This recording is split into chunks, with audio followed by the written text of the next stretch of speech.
खुलुमबाय बड'लेण्ड इंखं टेलिभिजन स्टुडिय'आव आं ललिता गयारी दिनै मोनाबिलिनि गाहाय रादाबफोराव दं। आसाम गौरव बान्था मोननो हानाय कल्पना बर'आ रुंसारि जाबाय। ना फिसिग्रा आबादारिफोरनो 20,000 राङै अनसुंथाइ होगोन बुंदों राकेश ब्रह्म। 2021-22 बोसोराव सोरखारा फोसावथायनि मुङाव 60 कौटिनिबो बांसिन रां बाहायदों। नगावआव सासे लाइमोनखौ गोथाङैनो सावथारदों।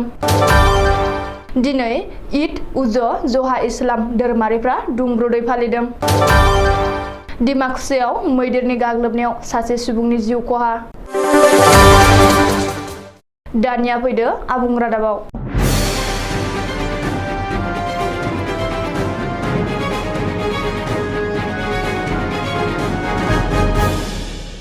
आसाम सरकारनिफ्राय आसाम गौरव बान्था मोननो हानाय अदालगुरि जिल्लानि कल्पना बर'आ आरो गैलिया। आसाम गौरव कल्पना बर'आ केन्सारजों जुजियै दिनै गावनि जोबथा हां नागारबाय। कल्पना बर'खौ दिनै रायजो सरकारनि बिथिंनिफ्राय आबुं रायजोआरि मान होनानै जोबथा बिदाय होबाय आरो बे हाबाफारियाव एमएलए चरण बर'आ बाहागो लायो। मिथिनो हानाय बादिब्ला रौतानि थागिरि कल्पना बर'आ गोलाव समनिफ्रायनो गिख्रंथाव केन्सार बेरामजों गाग्लोबजादोंमोन। मख'नो गोनांदि अंगनाबादि मावफारियाव कल्पना बर'आ हारि माहारिनि गेजेराव गोजोन आरो खौसेथि गायसनग्रा सासे आइजो महरै सिनायथि जानाय। कल्पना बर'आ सासे अंगनाबादि मावफारिया महरै उन्दै खुदियाफोरनि जोथोन लानाय आरो सरासनस्रा जौगानायनि हाबा मावनायाव जाफुंसार दिन्थिबोनो हादों। कल्पना बर'आ सुबुं सिबिनायाव गावखौ बाउसोमनायनि थाखायनो आसाम सरकारा थांनाय जानुवारि दानाव आसाम गौरव बान्थाजों मान बाउदोंमोन। मख'नो गोनांदि कल्पना बर'आ दिनै अबथिरा रुंसारि जानाय जाथायखौ टुइटाराव टुइट खालामनानै गोथौ दुखु मोननाय फोरमायदों। आसामनि गिबि मन्त्रि डक्टर हिमन्त बिश्व शर्माया आसाम गौरव कल्पना बर'नि अबथिरा जिउ गोमानायाव आसाम आयेन आफादनि बुंथिगिरि बिश्वजित दैमारी, आसामनि केबिनेट मन्त्रि उरखावगोरा ब्रह्म, बिटिआरनि गाहाय प्रमद बर'आबो फेसबुकनि गेजेरजों गोथौ दुखु मोननायखौ फोरमायदों। दिनै 10 जुलाइ हादरारि ना फिसिनाय सान। हादरनाङै दिनै ना फिसिनाय सान फालिनाय बादिनो बिटिआर सोरखारनि ना फिसिग्रा बिफाननि बानजायनायाव बाक्सा जिल्लानि सदल मुसलपुराव हादरारि ना फिसिनाय सान फालिदों। मुसलपुराव थानाय बिटिसिनि ना फिसिग्रा बिफाननि मावख'आव खुंनाय हादरारि ना फिसिनाय सान फालिनाय हाबाफारियाव गाहाय आलासि महरै बाहागो लादों बिटिसिनि ना फिसिग्रा बिफाननि मावफुं सोद्रोमा आरो जायगानि एमसिएलए राकेश ब्रह्मआ। बे हाबाफारियाव मुसलपुर हालामनि गोबांसा ना फिसिग्रा आबादारिफोरा बाहागो लायो।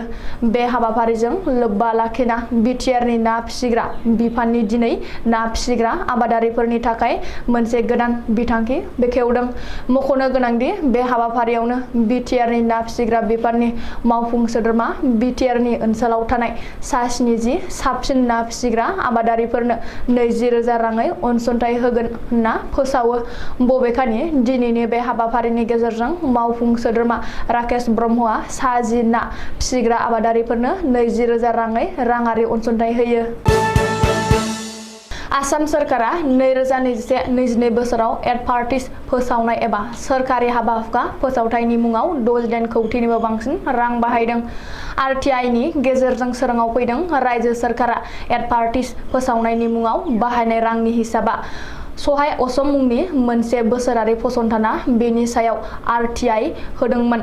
आरटिआइनि रिपर्टआव सोरखारा फोरमायनाय बादिब्ला आसाम सरकारा सोलिफु 2021-22 बोसोराव सोरखारि हाबा-हुखाजों लोगोसे बायदि फोसावथायनि मुङाव गासै 59 कौटि 99 लाख 91,500 रां बाहायदों। बेनि अनगायैबो रायजो नाङै गुबुन जायगायाव हर'दिये आरो बेनार पस्टार लागायनायनि मुङाव गासै 7 कौटि 75 लाख 96,060 रां खरसा खालामदों।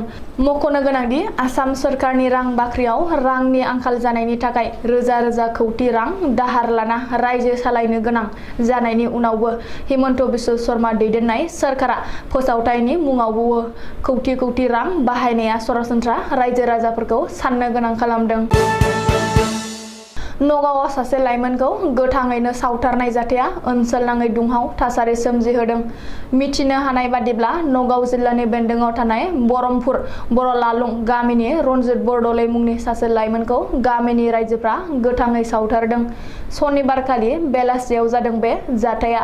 रिपर्ट बादिब्ला साननैसो सिगां सबिता पाटिर मुंनि सासे आइजोआ दैयाव गोग्लैना जिउ गोमादोंमोन।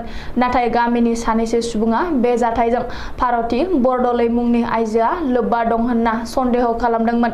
सन्देह खालामनाय बादिनो मैया सानाव बरलालुं गामियाव गामिनि रायजोनि मेल जथुम, जेराव भारतीया साबा सुबुंजों लोगोसे बे बुथारनाय हाबा मावनायखौ सिमान लादों होननानै रायजोफ्रा दाबि खालामदों। मख'नो गोनांदि रनजित बरदलैया गिबियाव सबिता पाटिरखौ गोदोना सेरथेना बुथारो आरो उननि समाव गुबुन साब्रै लोगोजों दैयाव गारहरो होननानै भारतीया खेंफोरथि होदों।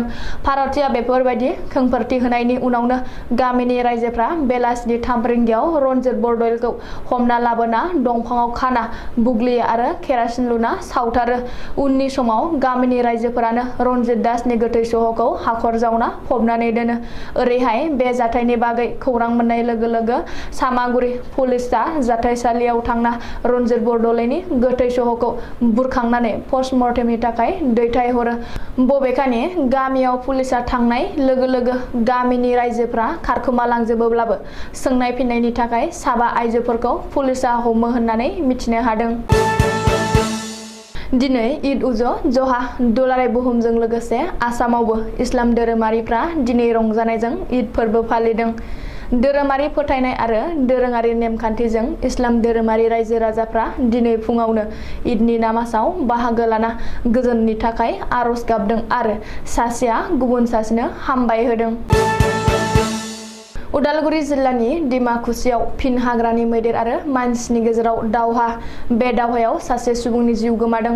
फेरगाव महकुमानि डिमाकुसि थानानि बेन्दोङाव थानाय धर्मजुलि गामियाव जादों बे जाथाया। हाग्रानि मैदेरनि गाग्लोबनायाव जिउ गोमानाय सुबुंखौ रन्ति राजबंसि होनना सिनायथिदों। रन्ति राजबंसिखौ गावनि न'नि साखाथियावनो गाथारलांदों हाग्रानि मैदेरा। मिथिनो हानाय बादिब्ला दिनै फुंनि सोरांसि आदार नागिरना ओंखारबोनाय हाग्रानि मासे दान्थाल मैदेरा धर्मजुलि गामियाव हाबना उदखार खालामफैदोंमोन। मैदेर दान्थालखौ होनो थांनाय समावनो बे जाथाया जादों आरो रन्ति राजबंसिया मैदेर गाग्लोबनायाव जाथायसालियावनो जिउ गोमायो। बे जाथायनि बागै खौरां मोननायनि उनाव हाग्रा बिफाना जाथायसालियाव थांनानै खौरां लाहैयो आरो पुलिसनि मददजों गोथै सहखौ बोखांनानै पस्टमर्टेमनि थाखाय दैथायहरो। ओरैहाय हाग्रा बिफाननि गोहैलो आखुनि थाखायनो भारत भुटान सिमना ओनसोलाव बेबादि हाग्रानि मैदेर आरो मानसिनि दावहाया जाफ्लेगासिनो दं होननानैबो जायगानि सुबुंफ्रा गोख्रों अजद होदों। मख'नो गोनांदि दासान्दि बिटिआर ओनसोलाव सानफ्रोमबो हाग्रानि मैदेर आरो मानसिनि गेजेराव दावहा जानायनि खौरां मोनगासिनो दं आरो सानफ्रोमबो सुबुंनि जिउ गोमागासिनो दं। दिनैनि रादाबा एसेनोसै। गोजोन्थों।